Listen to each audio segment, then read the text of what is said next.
उमापतिं सुरगुरुं वन्दे जगत्कारणं वन्दे पन्नगभूषणं मृगधरं वन्दे पशूनां पतिं वन्दे सूर्यशशाङ्कवहिनयनं वन्दे मुकुन्दप्रियं वन्दे भक्तजनाश्रयं च वरदं वन्दे शिवं शङ्करम् ॐ मृत्युञ्जयाय रुद्राय नीलकण्ठाय शम्भवे अमृतेशाय शर्वाय महादेवाय ते नमः।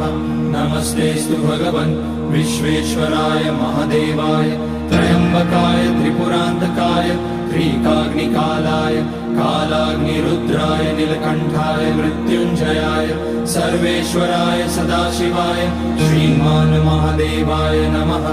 ॐ नमः शम्भवाय च मयोभवाय च नमः शङ्कराय च मयस्कराय च नमः शिवाय च